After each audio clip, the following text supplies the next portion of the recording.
कहते हैं कि इतिहास के पन्नों में बहुत कुछ लिखा होता है और बहुत कुछ छिपा होता है। बिल्कुल वैसे ही जैसे हर सिक्के के दो पहलू होते हैं, लेकिन आप एक वक्त में सिर्फ एक को ही देख पाते हैं। लेकिन इसका मतलब यह नहीं कि दूसरा पहलू अस्तित्व नहीं रखता। बिल्कुल वैसे ही आजादी के दिन 15 अगस्त के भी दो पहलू। एक है आजादी के जश्न में डूबे हुए हिंदुस्तान का पहलू और दूसरा है बंटवारे के बाद रक्त रंजित चीख पुकार बेबसी से भरा मातमी हिंदुस्तान। आज हम आपको आजादी के स्वर्णिम भारत में प्रवेश से पहले के 24 घंटों की कहानी बताने वाले, क्योंकि यह है आजादी से पहले आधी रात का सच।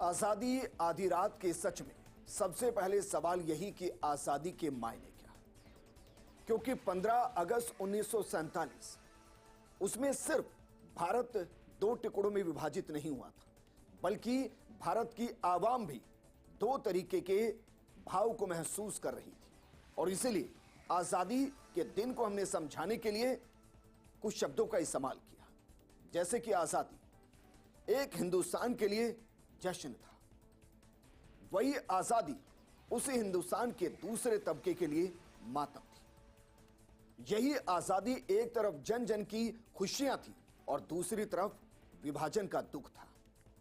यही आजादी एक तरफ अधिकार था और यही आजादी एक तरफ तिरस्कार थी। यही आजादी एक तरफ सत्ता थी और यही आजादी दूसरी तरफ हत्या थी। यही आजादी एक तरफ धर्म का पक्ष थी और दूसरी तरफ अधर्म की राह। यही आजादी एक स्वर्णिम भारत के उदय का प्रतीक थी और यही आजादी गुलामी से आजादी की तरफ जिस अंधकार ने हिंदुस्तान के लाखों लोगों को हमेशा के लिए सुला दिया, उस अंधकार का प्रतीक थी। लेकिन फिर भी आजादी को समझने के लिए गुलामी को समझना बेहद जरूरी है, क्योंकि भारत सिर्फ 2, 4, 10 साल नहीं, 421 सालों तक गुलामी की बेड़ियों में बंधा हुआ था, जिनमें अगर मुगल काल की बात की जाए तो 1526 से 1857 तक मुगलों के अधीन हिंदुस्तान रहा, भारत रहा।